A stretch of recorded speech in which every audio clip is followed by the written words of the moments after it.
Okay, so we can start. So again, I am Leah Sciortino, the founder and director of Junction, and Junction is this public venue related to Southeast Asia. We do all kinds of events related to emerging and current issue for this region, the bad side as well as the good side. And we have devoted, since the coup, quite a lot of attention to Myanmar, because we believe not only is very important for the people of Myanmar, but for the entire region. What is happening in Myanmar is influencing Thailand and other countries and will be an inspiration eventually, this is my belief, when finally the people will win, will be an inspiration for other countries that are also under authoritarian rule. Today we are focusing on something that showed the resilience of the people of Myanmar in very difficult circumstances. So they have been able to create a very artistic project, as you have heard, using art for healing trauma as well as for feeling meaningful in a situation which, as you know, most of you know, really put them under pressure by the Thai society as well as the Myanmar society. It's not easy, and we will hear about this. So the first part of the program, we will admire the arts, the performance done online, because unfortunately they cannot travel to Bangkok here. We will have a Bagan Dance by the students of Joy House. Then we will have some martial arts, small martial arts performance. And finally, the violin of a master, a music master, really, Pusan. You have seen him talk in the video about loyalty of blood. This is the title. So we will look at this performance first, and after that, we will have a panel discussion.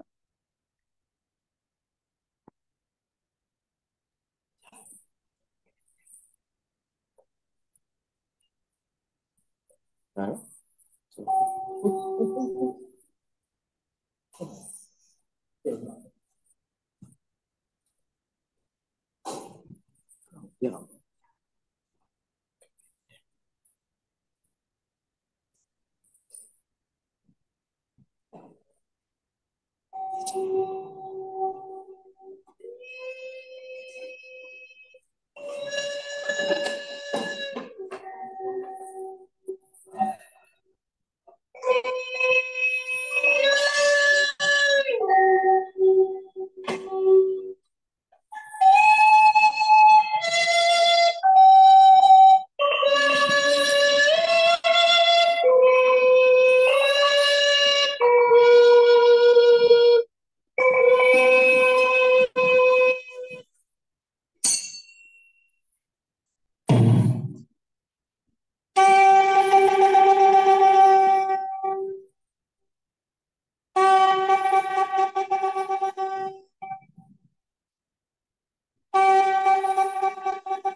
person because this is through Zoom. So it is the sound is at time a little bit distorted, but it's not the musicians. It is the technology that fail us. Okay, now we are going to the main, one of the core part of this event is panel discussion. So I will invite first Nai Chi Win, please. She's the coordinator of Joe House. So the woman beyond all the arts that you have seen, and you have seen the music, and later on you can admire also the paintings that are exposed here, as well as the craft outside. And she will be the first speaker, and then we are going to talk from a very long time resident of, it's not a newcomer, I think. Nyunt Naing Thein is going to speak online, and is a medical doctor who has devoted his life to work with displaced people and migrants here in Thailand. And then we have Thet Win. Please, you can also. Human rights activist, he has been a guest of the Junction already a number of times, but we are not biased. It's just that he's very active, doing all kind of things, and he's famous for countering hate speech, particularly in time in Myanmar when there was a lot of anti-Muslim movement. He was one of the few who defended the Rohingya and other Muslim minority, and now is also in Mae Sot. And last but not least, please, Phoe Chit is also a long time. So we have all senior people here. Tolkien is a migrants' rights defender from migrants, labor, as well as refugees. So we will start with the most important, the woman in the panel. Nai Chi Win, please tell us. Hello, nice to meet you all. It's honor to be here, and on behalf of Joy House family, I'm proud to see and thank you for your presence, because your presence is precious to X and it's mean a lot to X. So as you know, my name is Nichi Win. I'm coordinator of Joy House. So today I would like to share about Joy House. So before I share about Joy House, I want to introduce why Joy House is became and established as a Joy House. So before the military coup, I'm just a normal education worker in the borderline area who called Mae Sot. So after the military coup, I try to help to the people as much as I can. So almost 1 year, I found out one thing. It is a lot of people are facing in mental health issues. So every month, I try to support them financially, not by my own money is not enough, right? So I try to find a lot of networking, and then I try to support, and then every month we go to give a dry food, something like a hygiene scenario, or sometimes financially, for example, 3,000, 2,000 is a small amount. But every family member that I supervise, they told me, whenever you came to give something, it's make us like they are vulnerable, and then they lost their dignity because they are professional skilled worker before the military coup. They are somebody before military coup, but now they became an illegal. They are living undocumented, and then they don't dare to go outside because if they go outside, they was arrested by the police because they are illegal. They have no document to show who they are. So they lost their dignity whenever I try to do something to them. And they said, please, Manichi, give us a proper job for us so that we can live like a full of our dignity. We can like a human being like the other people. So that is a big challenges for me, like, because to begin an illegal worker is need documentation. So but I have an idea, but it cannot do it alone. I need someone to support me in many ways. So first I met with Chit. Second, I met with Jenny through online. They share about their idea and I share about what I'm facing. And then we live in different area. We are serving to the community, but our idea is the same. So just during in a short time, we open and then we invite a few Thai authority or our neighbor, let them know that we are here to support our community, especially for their mental health. But, you know, in the opening ceremony, more than 200 people show up because they interesting, because Joy House is what they are waiting for. So at first, we started with the 11 classes, 11 free classes that including you already see, right? But now almost 10 men and it's become 22 free classes, including organic gardening. This is for the parents who want to plant in, there is no place, right? So they need to learn like a organic garden without a space. So we just finished our two men and half organic gardens in last week. So all the activity that you see in the video before, the students, the parents, they are almost stepped in their hotel room or their room almost 1.5 years. And then there is no place. Children are lost their right to play. Why I would like to be a Joy House? Because one time when I visited to the family, children are playing and then the sound is, like a naturally come out. And then the neighbor is complaining and then call the police. And then they need to move to another place. So parents are afraid. So they remind their children, don't make a noise, don't play outside. So one time children talk about in front of me, it's really break my heart. Ma or dad, why we are staying here, and I would like to go back my home. And then I went to get back home and then I went to play with my friend, So it's really break my heart. And then I would like to create one space for them called Joy House. So first we give a house, now they give us a home. They can explore, they can learn it. So yes. So, throughout the history, humanity has witnessed dictatorships which try to silence the voice of change, but it has the unique power to raise the voice of those who seek freedom, justice, and peace. And we are far from our beloved country, and we separate from our families, the one we love, we lost. They are hiding, some are in prisons. So, but we have the rhythm of our music, the shining beauty of our culture that you already seen, and the imaginations to paint a new society that celebrates the diverse palette of our color.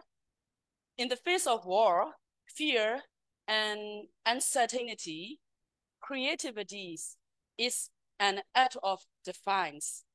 So to the foes who try to silence us, we sing, we dance, and we write poetry. We just started our poetry class and it's been amazing.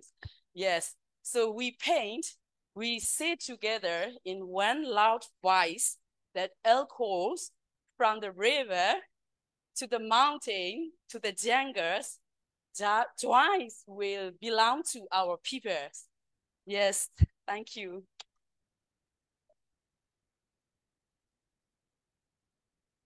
Thank you for your attention. I have many more to share, but we can talk later. Yeah.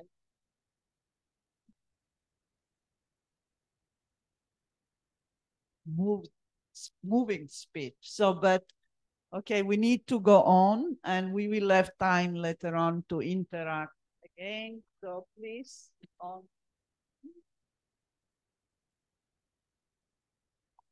Nyunt Naing Thein.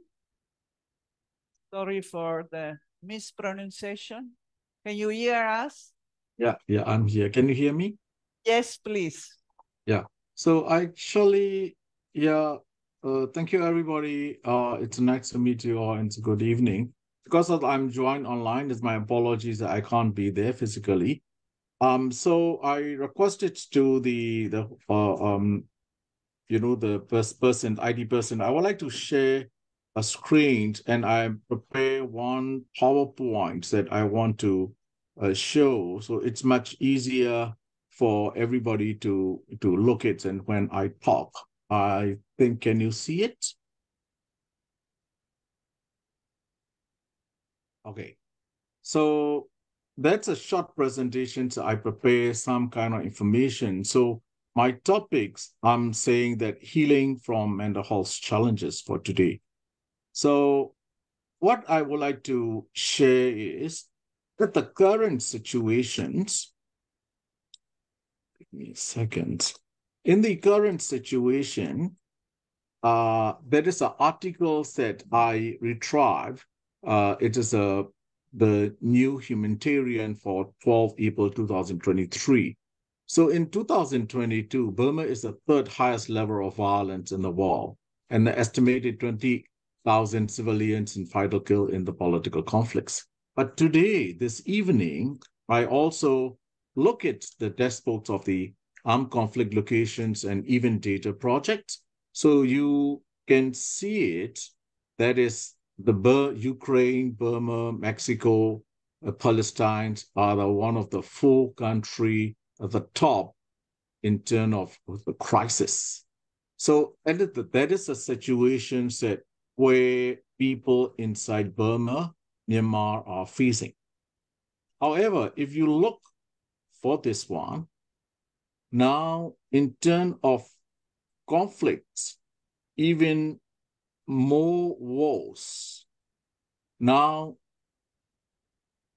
Myanmar is the first runners, according to ACLED. So I just want to put into this context that's how mental health is important to people who live in this kind of situations. So at the moment, it is the articles in April 2023, it's being this year. So the humanitarian aid stand at the 17.6 million people. So actually, Burma is somewhere around the 54 point something the people. So among them, that populations are stand out need the humanitarian.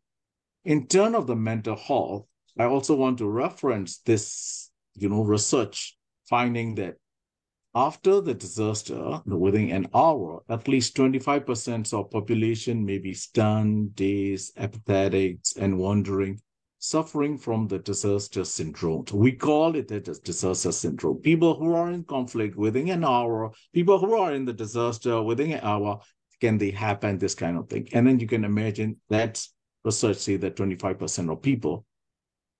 The impact, it's certain, and then totally devastating, that syndrome will be higher. That's mentioned 25%. So in terms of population, it will be somewhere around 12 to 13% of populations. So that is the total populations of the people suffer mental health problems. There is no doubt that there's a lot of evidence. So I just want to quickly articulate it. There is a number of problems that people will have to suffer.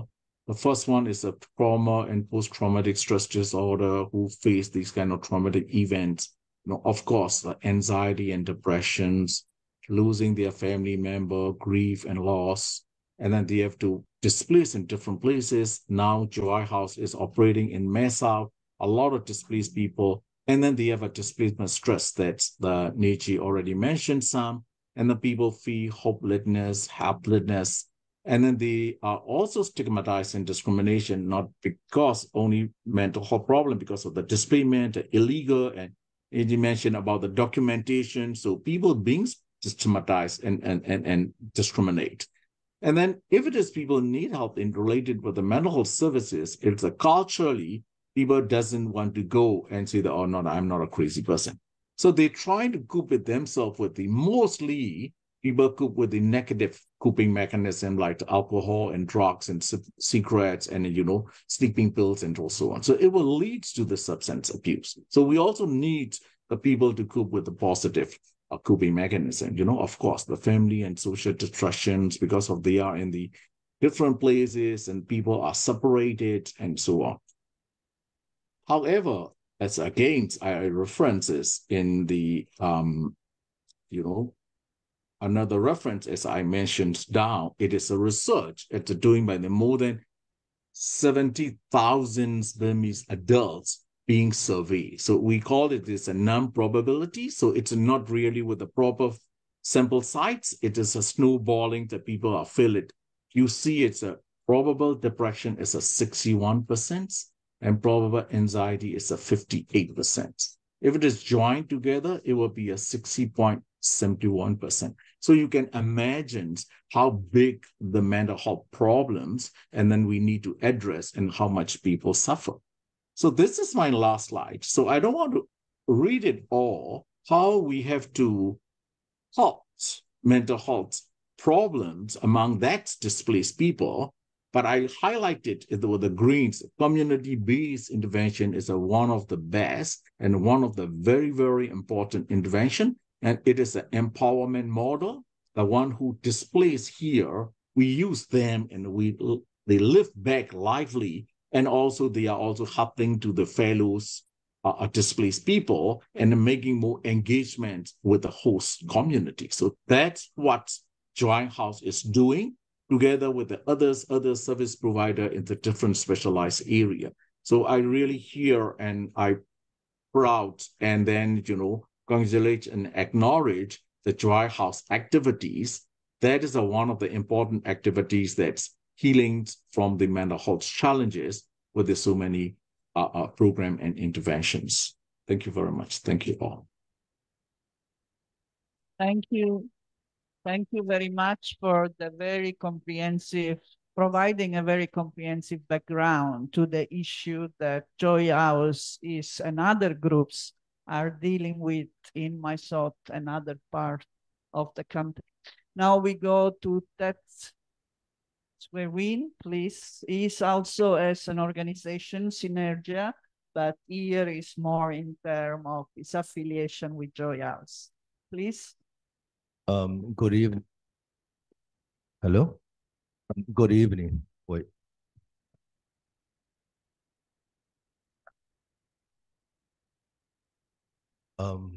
My name is Phoe, and I am the activist and also the executive director of the organization called Trinity, Social Harmony Organization, working on the social harmony and social cohesion in between Burmese Buddhist and non-Burmese Buddhist ethnics. And I am also a civil society member of the National Unity Consultative Council called NUCC.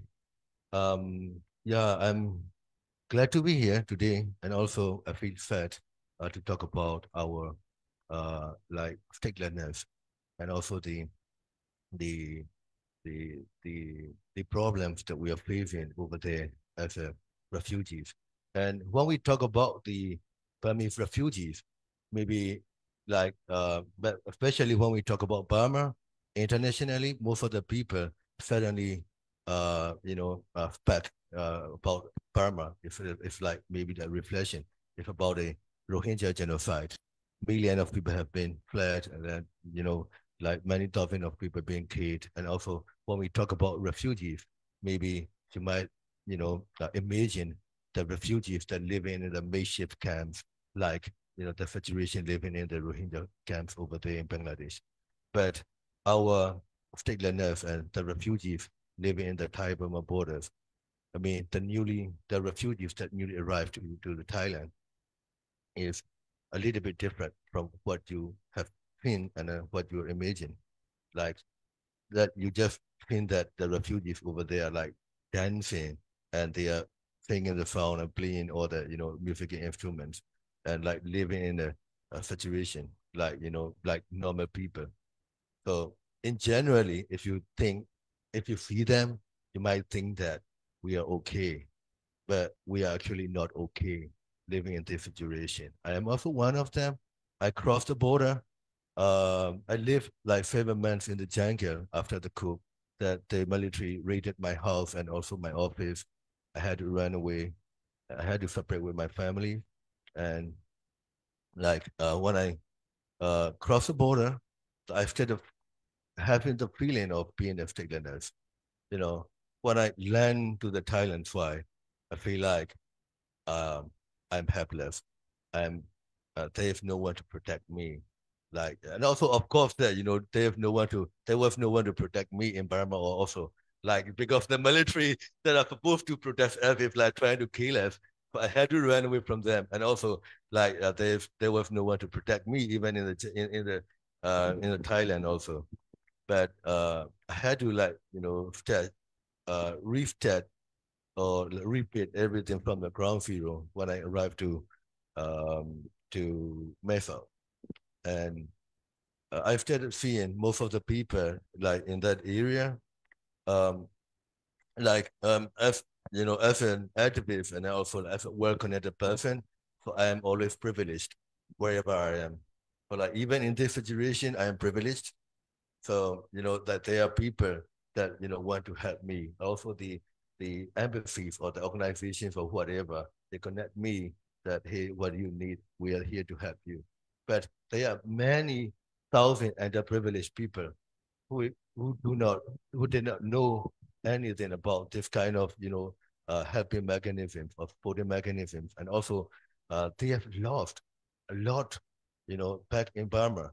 Like they have lost their family members, or as you may see in the video that a girl that her father was being killed by the military, and also some of the family members that I saw that they're being their family members are still being arrested or like being killed, and also a woman that I know like she lost her food, while she was in the jungle, and also her husband was being killed by the military.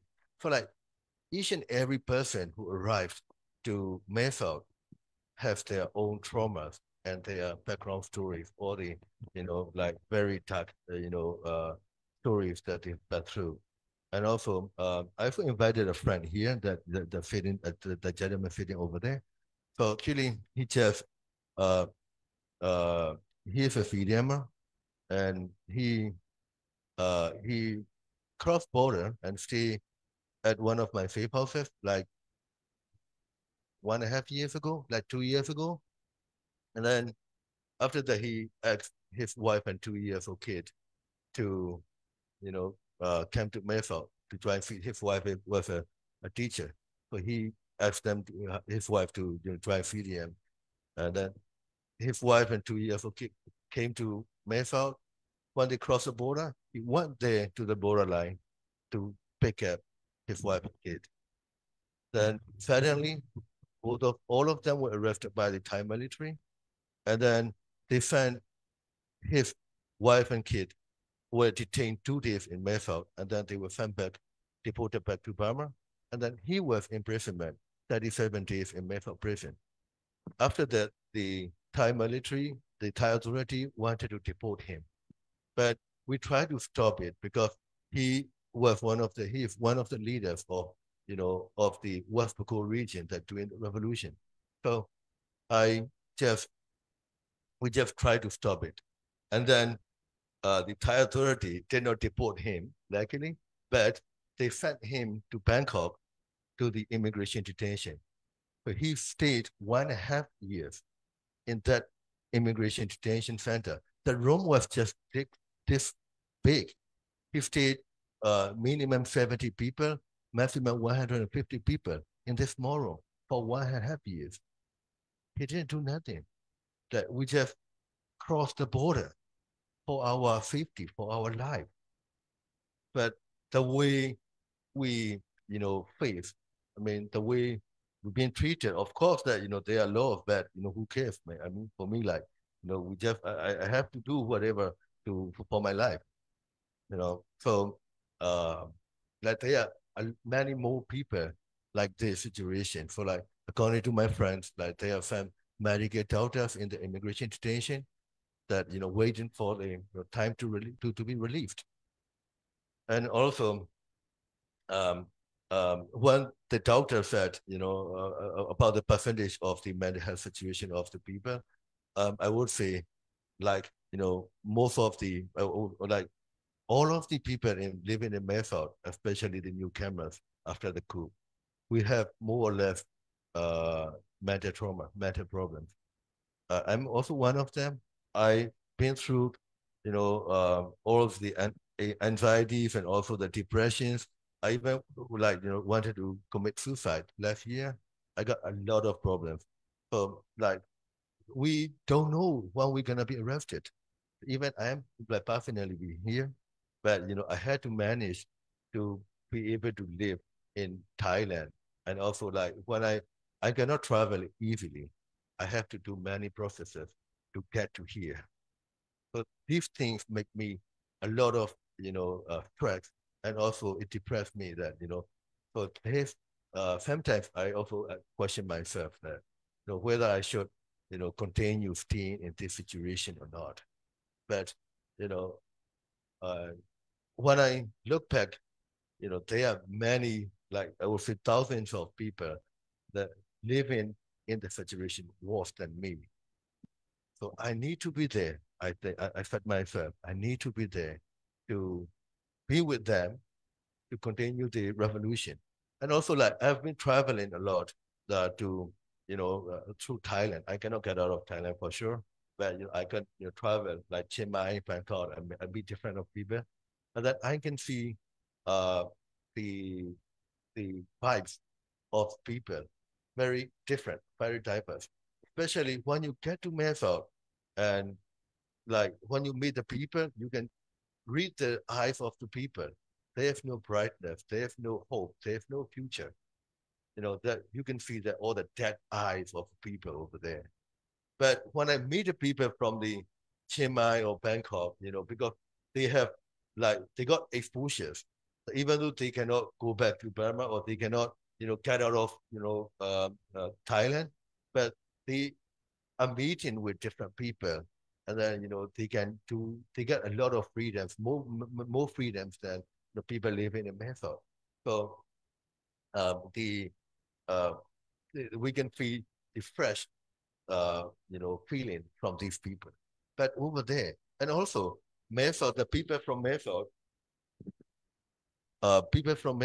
mostly are like dedicating themselves to continue in the revolution. But that is one thing, because I'm not saying that other people from the other believers are not in the revolution, but uh, since Mae Sot is located at the borderline and then very connected to the KNU area, and then many of the revolutionary groups are coming in and out, that we are meeting them off and on. So the spirit of the revolution in Mae Sot is still very strong, and people are continuing it, but without getting proper mental health, and or like without having strong mentality of continuing it. And then I can feel that our mental health situation over there are very fragile, but at the same time we realize it, and we are supporting each other to continue the revolution. And the activities like joint house is really important, and it's really welcomed by the community. But we all know that we cannot be normalized living in this situation, because this is not our destiny. We have to go back to our home, back to Burma. We are waiting there to go back home. We are not waiting there to go to the third country. That we have about 30,000 of people living in Mae Sot, but only like 10% of the people will be live into the third country. Most of the people, like majority, 90% of the people, are waiting there to go back home. So, but this kind of activities and the mental health situations, like the other supports, are very much needed to be able for us to survive during in this transitional time until before we go back home. Then we also want to, this is not just highlighting to the situation of Mae Sot, but the Myanmar currently now we have, refugees east and west of Burma. If we go west, there are like millions of Rohingya refugees. If you go east or up north, we have hundreds of thousands of refugees along the border. So we also have to think about them. And then, this kind of activity should be expanded to all of the refugees who are in need. And also we should we should consolidate all of the forces of refugees to make something better for our revolution. And also need to be united as a type of refugee community. Thank you.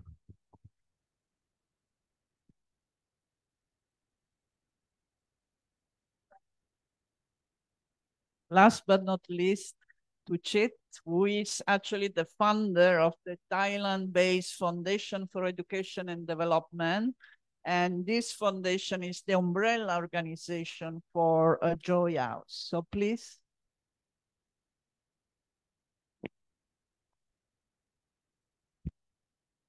Hello.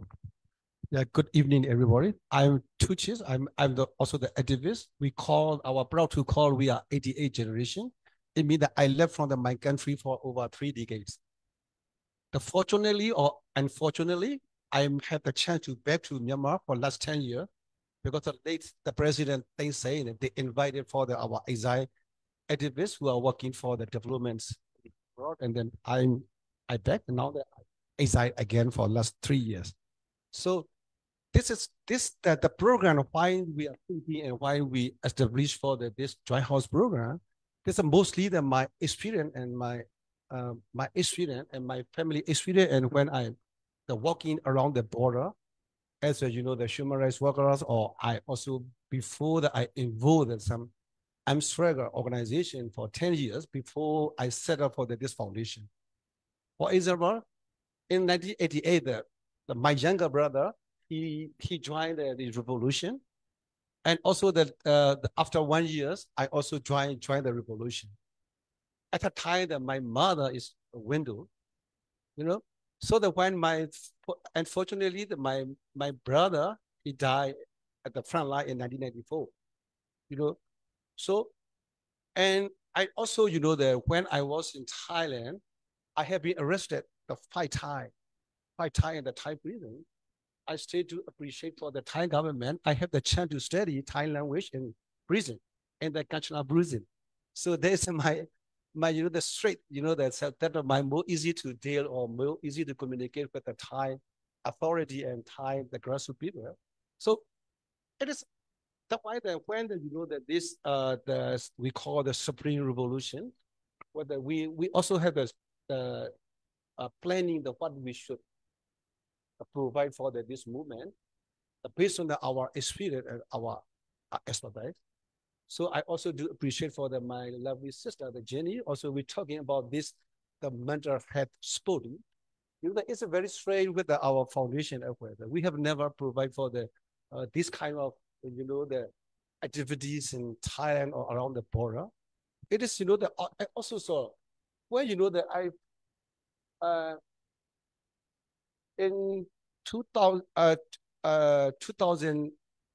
around the 2000, when I last my arrested in Thailand. At the time that I still remember, at the time that we having the lunch with my family. My son is at the time 5 years old. My son is my younger one is 3 years.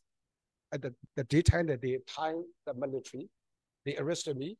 So that this feeling is maybe my son and my wife are basically, a lot of the stress of the trauma because of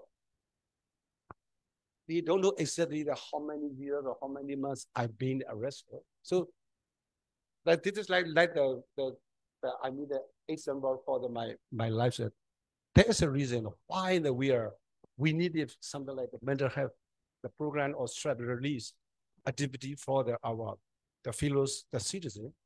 It means that not only for the people who involved for this movement, also for the millions of the migrants who are living in Thailand. The migrants are also suffering a lot of this kind of the mental case.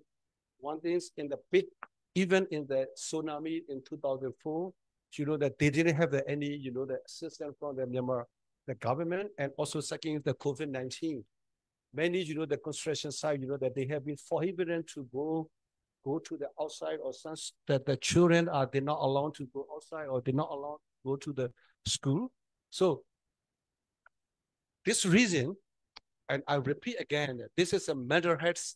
The activity is a very important and crucial role in our society. That like we can say after the military coup, some people told the estimate, the 1.8 million, or that we estimate for the 2 millions, the people are, internally displaced person, the currently in the Myanmar, the receiving the minimum assistance, and the ongoing the civil, the conflict has a result to the humanitarian crisis, with the majority of the Myanmar population experiencing the mental health issue, homelessness, and trauma. That unfortunately, our society is not well versed in the addressing the mental health concern. Why that we are providing the some assistance and beneficiary in Mae Sot in Thailand. That there is a pressing the need to extend support to the million of individuals in Myanmar who require the mental health service. So as an activist, that we are, that when we left from the Myanmar, I asked them, my man, hey, mom, please wait, I coming back within 6 months. That when I back to my country after 22 years, my relatives, all relatives are gone. No relatives, my sister, my mother, my brother. So that I also, this revolution also, the son, our new young activists, they very, their expectation is very high. Like that they thought they're going back to Myanmar within years. That even the some, the so-called the government, they also encouraging or they feed, the information to the activists. They thought that within 3 years, that's my experience at the activists. I don't believe it's going to be, this revolution going to be soon. It's going to be, we take a little bit time. I mean, a little bit need that depend on the people, how many years, a little bit. So that's why we need it for this kind of the mental health support for our activists in Thailand, not only in Thailand, also in the Myanmar. We need the dual support. That we are sometimes that we feeling like we are forgetting civil war victims. I mean, the compare with the Ukraine or any other crisis all over the world. We need the U.S. support. Thank you.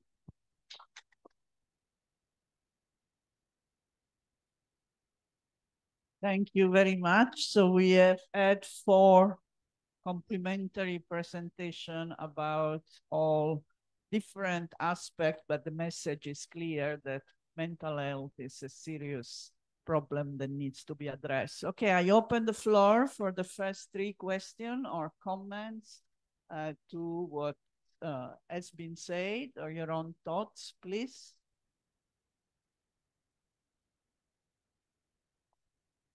Anyone?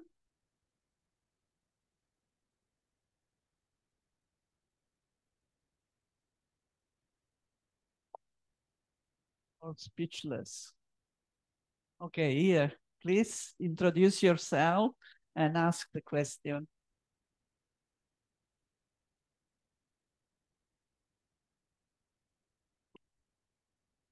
Hello, okay. My name is Ponpen Kongkachon. We were friends for more than 20 years. Now you remember me? I'm trying to smile many times, but he was like, not sure. Anyway, we were in the same class of human rights class when we were so young anyway, but I'm really sorry. Now you remember. But I'm really sorry that many of us have experience with the brutality of our authorities in Thailand. And I just first time to hear that he was in prison for 5 times. Anyway, we were trying very hard also to work with our police forces and also military in order to not committed any kind of human rights abuse for anyone in Thailand. No? However, it has not been so easy. Anyway, I just want to inform the crowd and also with the Burmese community. As last time I was informed that we have adopted a new law, which is called anti-torture and enforced disappearance. And there are many elements equivalent to international law and especially anti-torture and protection of all people from enforced disappearance. But there are 2 or 3 things that I want to mention. It was first time that we have a written law on non-refoulement, which means no one shall be expelled out of Thailand if they are facing torture, enforced disappearance, or a kind of ill treatment. So this has been written in the law in Thailand, but the implementation is still struggles. And also the ill treatments, which is mean now is illegal to punish and also to treat people inhumane and not providing them basic human rights. For the square meters in immigration police, that now is illegal. But we need to make the law more significant for protections. So I can provide you contact if you don't have yet in order to help us, also Thai lawyer and Thai community, to understand more about the conditions, and especially in case on detention. I think we have more rooms to protect you. Don't feel so hopeless. We are friends and forever. Thank you. Yeah, so Phnom Penh is with the Cross Cultural Foundation, which has really a consistent record of fighting against torture and detention, especially in the southern part of Thailand, where you have very similar problem. And also, they also are very interested in the use of the arts for dealing with trauma, and we just had an exhibition with them just to complete about body maps done by victim of torture in the southern part of Thailand was exposed here. Now there are some questions from Facebook. First about simple question about fantastic violinist. Who is he? That is the question, the one who played the violin. But more serious question, how have the Thai authority reacted to Joy House? Are they supportive or on the contrary, not so supportive? What more needs to be done for mental health? And the last question is, how to lobby the Thai government to allow refugees to work, because this would improve their mental health status if they would be allowed to work in Thailand. So these are the questions from Facebook. I will start, let's see, the last one, okay? To Chit, maybe this time you can start and then we go the other way around to comment. Which question? The first was about who is the one who played. Maybe she can answer about this. But for you, what was the reaction of the Thai government to Joy House? That is an important question. And then what you think needs to be done more for mental health? And finally, how to lobby the Thai government?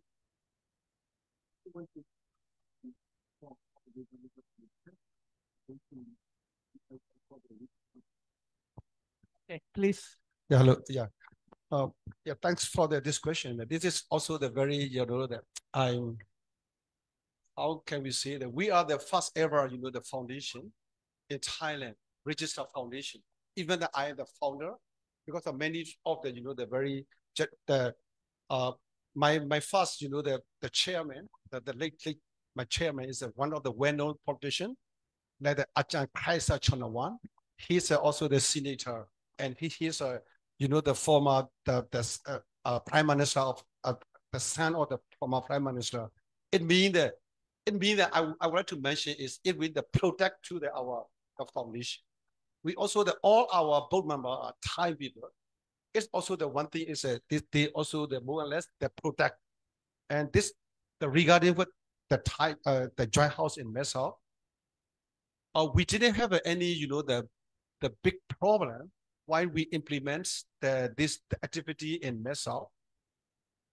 Because of that we our experience, we try to work with the Thai the community in general, and also that we try to work with some Thai the foundation, especially there's something like Lawyer Council of Thailand, or some the Human Rights Foundation, or some the politician, or some the academy, some university. For example, the joint house, the one that we call the Ajahn Charan, he's the professor from the Chiang Mai University. They also did a partner with us. In me, to know that we can survive now, and then I also do the appreciate for the some people from an authority in Mae Sot for they not that how to say that they told me the big problems stayed on they didn't have we didn't have any big problems so far. So I still do appreciate for the people in Mae Sot and also the authority. Thank you. That about what more can be done for, besides what is being done, what more can be done to address this issue of mental health among Myanmar? Yeah, if you have any thought about that. And also about the issue of how to lobby to have refugees and migrant work. Yeah. Migrant work already. Unlike from the old migrant workers before the coup, the new migrants are like, mostly from the Fidis, and then they are like, highly educated people like, doctors, engineers, professors, artists. So these are I always advocate to the Thai counterparts, and also whatever chance that I try to to talk to the Thai people. I just want them to make use of that human resource. I would say that Mae Sot became the hub of the knowledge and the talent of all over Burma. That whoever ran away from Burma, they all ended at, came into Mae Sot. We have all of the best people from Burma, from different, background, are living in Mae Sot. I just want to let the Thai authorities know that, how precious, they are having, these people, and also the economy of Mae Sot is, if getting better after the COVID because of these people. That I would say that the people are like, they are like, they have many. I would feel like middle class people. But when they came to Mae Sot, they can start. They started, spending things, and also they started doing businesses. It can boost the economy of the place. That is the first benefit that they can get. And also the brain drains of Burma that all are gathered there. That if the Thai people, if the Thai authorities can make use of them, that will also be another driven force of that community. And then we have a very clear statement that we are not there to divide the community. We are there to integrate with the community. We just take shelter until we find a way back home. Then we all are there ready to contribute whatever skills we have. And I would like to share a story of my friend. He's a medical sergeant, and he is a CDMR. He got a warrant in Burma, and then he is still helping the revolutionary group in the Brigade 6 of TNU, which is just across the river of the Mae Sot. And as a medical doctor, he is helping the Burmese refugee community by his medical knowledge. And also he is collecting some, rare medicines like malaria medicine, which is, restricted in Thailand. So he brings some medicines from Burma to keep them in Mae Sot to to send them back to the revolutionary groups.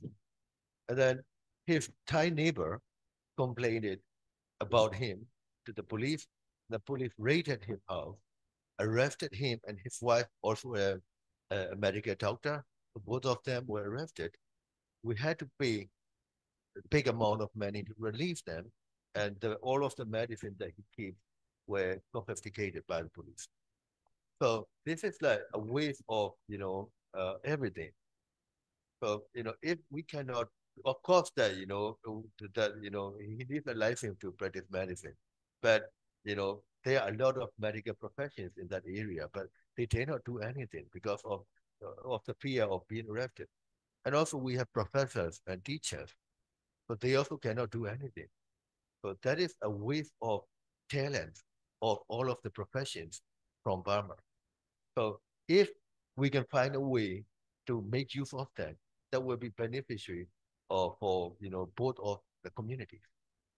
But this is something that we have to find out. And of course, the Ajahn Chayan from the Chiang Mai University, RCFT, but they are working with those professionals, and that they are also helping us. But we need more. We need to find a solution, for us to integrate in the community, and also we need somehow protection, for them as well. This is what I can say so far. But I do hope that the new Thai government will listen to us more. And then we see, thanks to the Thai community and also to the Thai government for letting us stay here. Of course, we have been through a lot of problems there. That I don't see it as a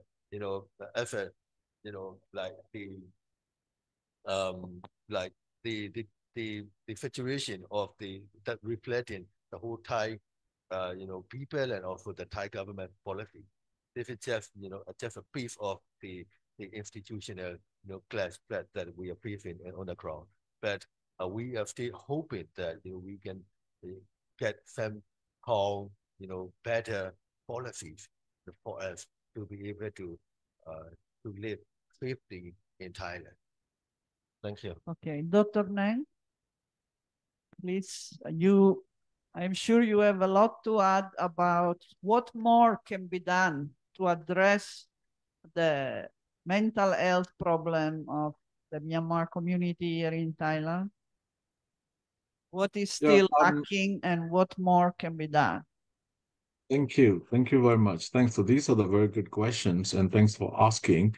The first one that what I want to see is that now there is a number of different organizations and Thai foundations, and that's a local civil society, including Thai government, if it is we are talking about the health and mental health. So we are trying to, I think Joy House is one of this members, is that we're trying to form a consortium to address the mental health support to the mental health supports to the people. How do we can do more coordinatedly, collaboratively, and then how the different activities to integrate. That's what we are starting to do, small skills on grounds. That's a one thing. And then I also want to second that what Shwe mentions about brain drain and how these resource peoples to be used.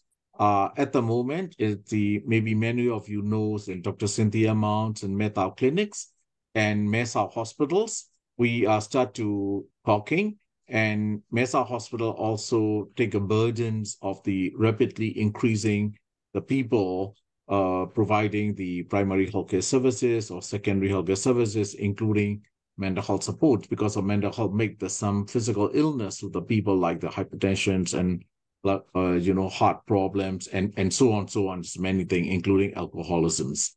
So that is another one. It's a partly advocacy. It's a partly we also want to help to support Mae Sot hospitals and Mae Sot public health institutions. It's a government institutions, and we all are very welcomed and very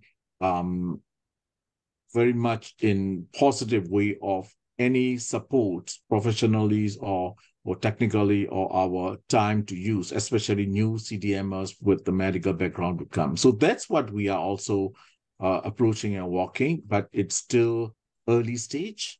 So that's the things that we're going to move on. It's a part of advocacy and also the part of the reduce the systems, tie systems to taking all burdens. And then it will be also more empowerment approach that as much as we can support with the allow by the medical institutions, the government institutions, more humanitarian. I don't want to go to a lot of the technical area or legal things at the more humanitarian a space that as much as we walk, so we can walk together with the Thai government institutions. Yes, thank you very much.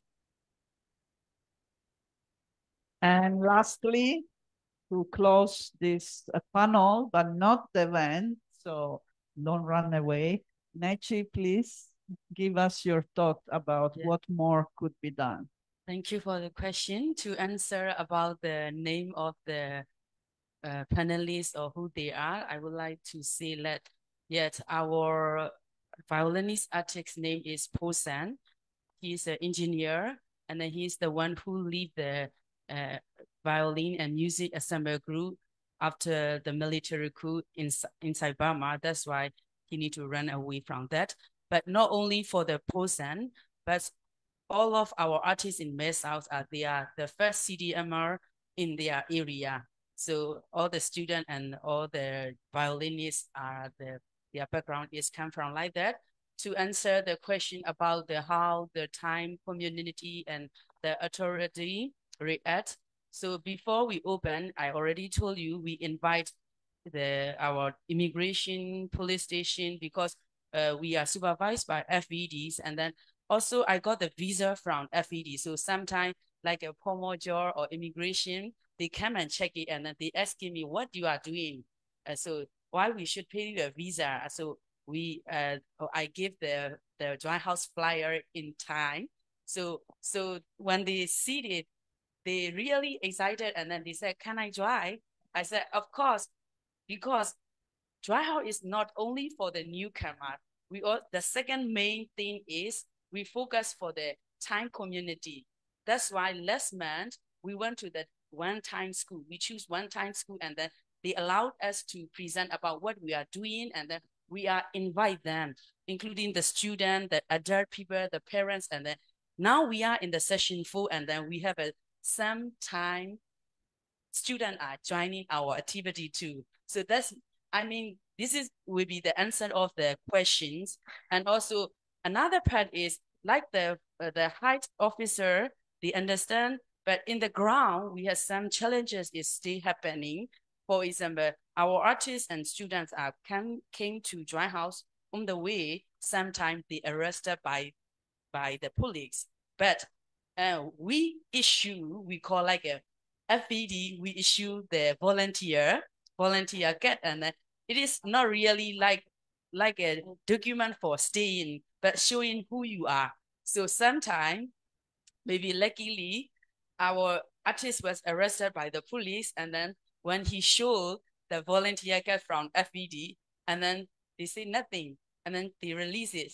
Sometimes we need to negotiate 1.5 hours and then what we are doing, and then we don't need to pay. Sometimes we need to pay something like that. That is another part. So to answer I think I answer all. Yes, thank you. And okay. Just I wanted to add the very short the regarding how we are the planning to do in Thailand, and it is also I also wanted to share that my fellows the activists or the new arrival who came to Thailand the last 3 years or the last 2 or 1 years, because of this the integration to the Thai society is a very important. So that whether my experience is also that we call the peace meetings, the people to people, because of when I arrived in the southern Thailand in 2004, at the time that there are no migrant school there. So at the time the thousands of migrants have been killed by the tsunami, and then so that at the same time also there over 2,700 there are 2,700 people have been arrested and deported back to Myanmar. That because of they lost their document. And that this is very important to see like that. At the time, the local Thai ordinary people, they support us. They also allow us to stay in their rubber plantation at the temporary camp. And also they advocate themselves to their local government. So there is a reason I always proud to say that Panga program is one of the, how to say, people and, the authority of, they are the supporting to the migrant community. So it is sometimes that I went to the Mae Sot is a little bit different. So that's why the last month that we also launched a new program for the environmental issue. We also the working with the people, and also we also the raising awareness about environment and plastic control in our migrants community in Thailand. This is I also repeat again that we are more engaged with the Thai community. It is not only for the government. Of course, we also try to advocate the government and others, the academic society or the politician. But the most importantly is the people-to-people engagement is very important. Thank you. Thank you very much. And thank you to our friend online too. We are now going to see the last two performances, dance by Enzar couple and the violin again with the title, The Dictatorship Must End. So this, I think, will be a very good final, but again, don't run away after that because we are going to say some thank you and also some other important news, so you have to stay. But please, let's listen to the two let's watch the two performances first.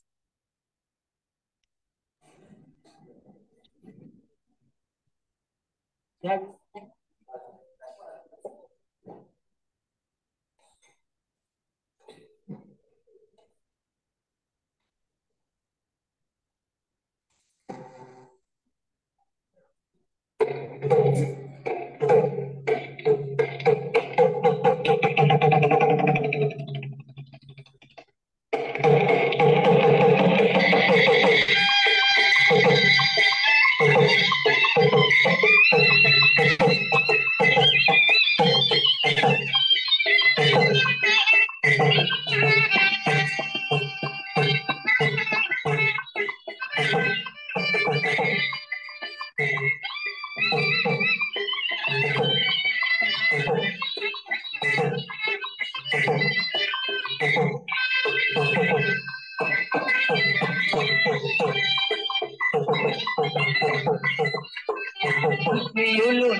Well, maybe if you can say something before you start to play.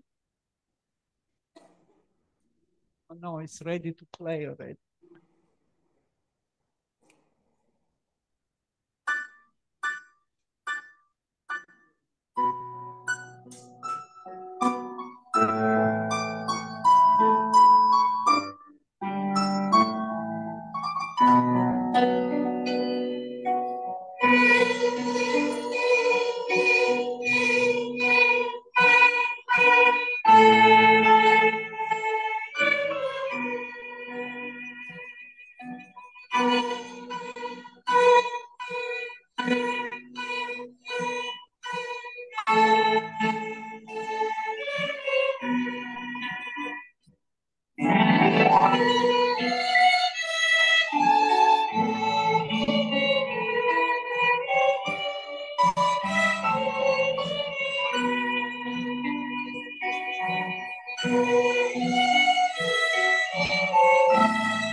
Busan?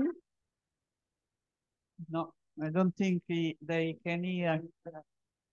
I don't think they hear. Hello? Oh, okay. And we have someone willing to translate. Maybe you want to say something about you and the violin and your students? Violin and student at the lower feeling. Yes. I'm so excited to be here for performing with my students. We play two songs.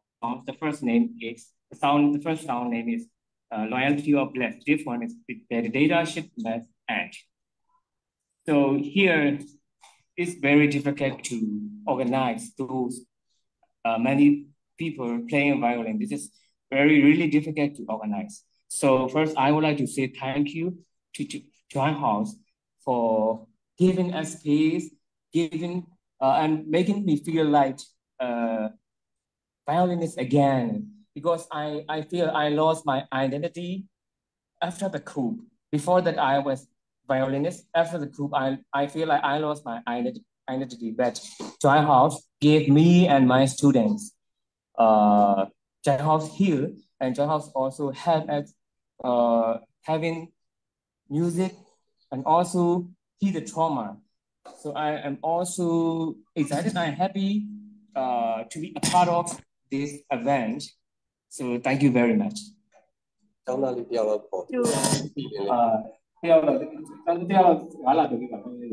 you.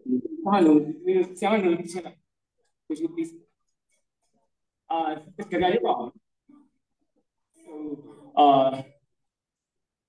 Siamano, he is a teacher, and also he is also learning violin with me. He is now going to recite a poem with me.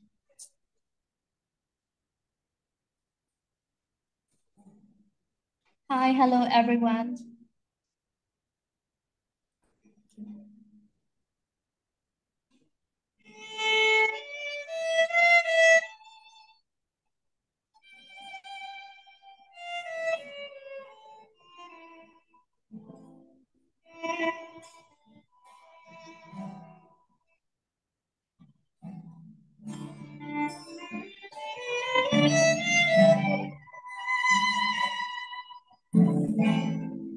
The title of my poem is A Place I Belong. A place I always wish to go back. A place I can never forget. A place I was thinking even in my dream. A place where my childhood has passed through. A place the important people of my life are living. A place my mama is waiting for me with delicious stories.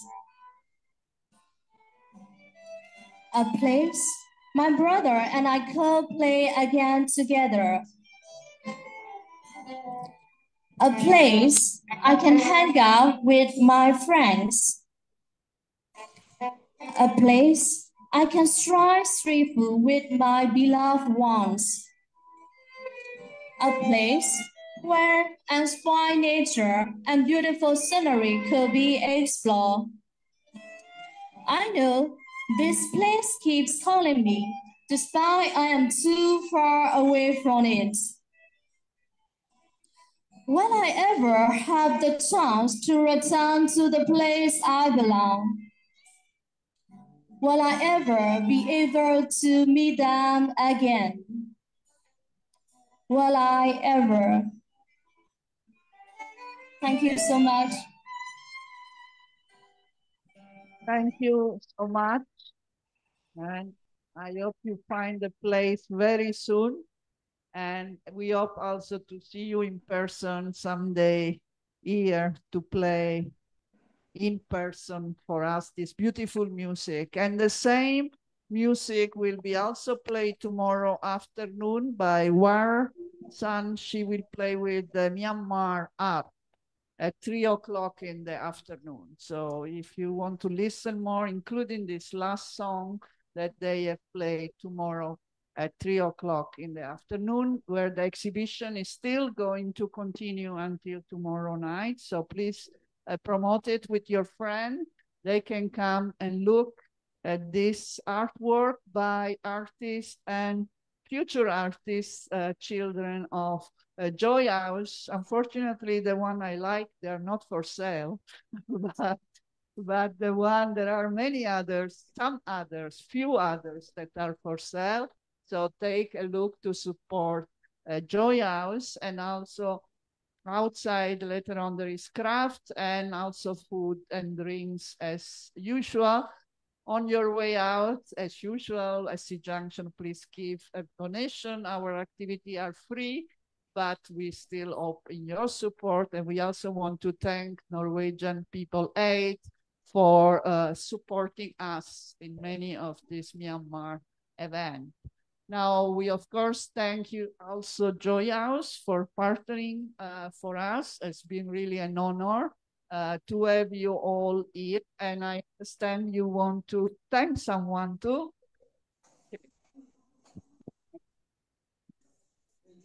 Oh, they're all coming. Oh, okay. They're all coming on stage. This is a live, yeah? It's not like registered before. So that is all improvisato.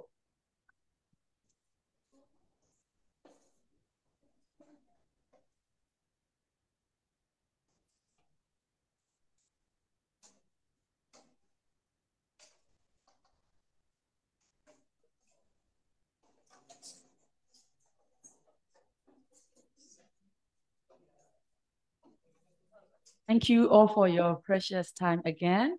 And then we have so many people to give our honor, or we would like to give our appreciations. But tonight we have a chance to show our love for the people who support. And then as you hear about the last porn, it was held by one of our partner. We can see like New International School of Thailand. So their group are right now. So yeah, I would like to invite Diana, Malika, and if I'm calling around, please understand me, Lindsay and Karina, please come at. So for the first time when we opened Dry House, they came to Dry House and give artists to our artists for the training, and then this beautiful pottery is come out because of the training that they give it to us. So I would like to give a present. Please, Jenny, I need your help. And then please, can you give me a flower and one? Yes, to a group of yeah. Where is Sciortino? Yeah, yes, Sciortino. Please, can you give me a group? Someone take a photo. Yeah. Please. Yeah. Okay. Yeah. Please come here. Please come here. Yeah. So we can take a picture together. Yeah.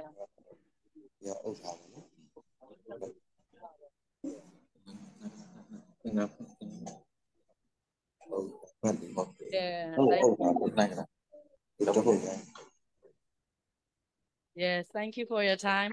And the second one is in Dry House, we have please, thank you for your time. In Dry House, we have a yoga class. And then for the class, we need map and all the material for our yoga class, including the yoga instructor. So, and I would like to give our presents to Iyengar Yoga Studio. I would like to call Justin, Leck, and Beatrix, who is the first time we saw, but we have been in touch each other through Zoom, but this is the first time we saw in person. So I would like to give a present. Yep. Jenny, can you give the present on behalf of Joy House? Yeah, please do. Jenny, please. Yeah. Yeah. Yeah.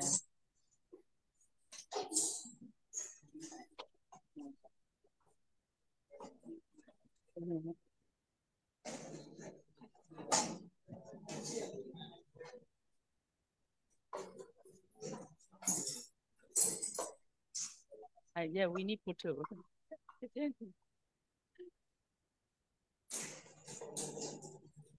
Thank you. And one more, our like a close friend that I never met before. Whenever we need something emergency, they are ready to help us with their financially, not only financially, but also their every area they support us. So I would like to invite Snesh, Midas, and Mariko. Please come in. Yeah. And then please accept a few presents that created by our artists. And please, yeah. Yeah.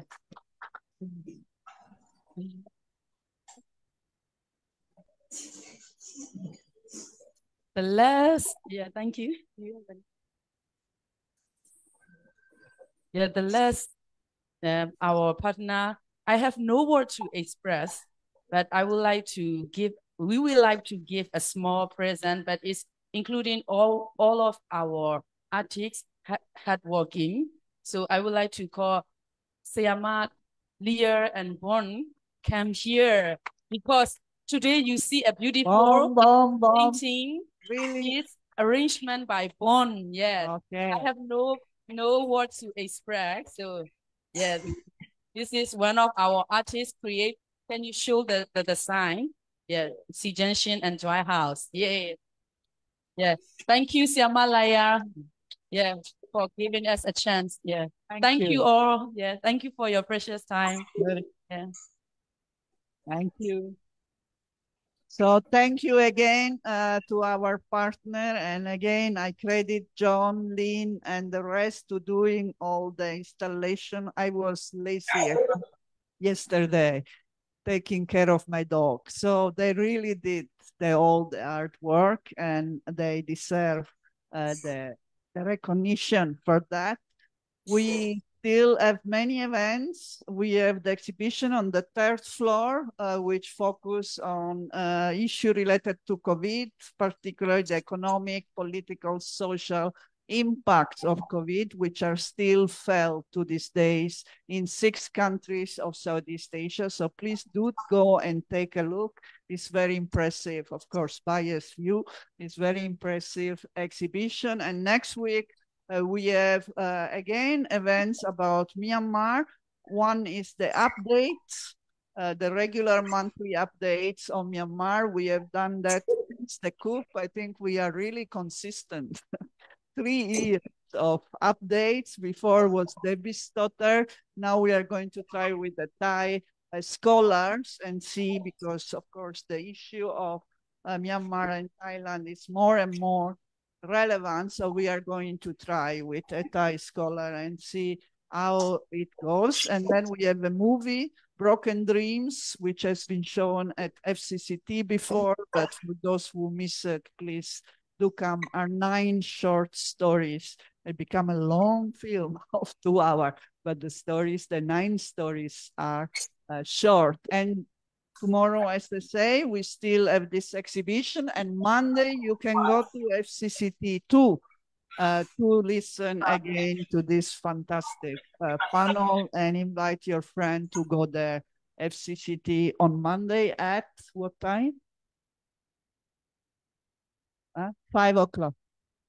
7 o'clock at FCCT tomorrow. No, tomorrow here.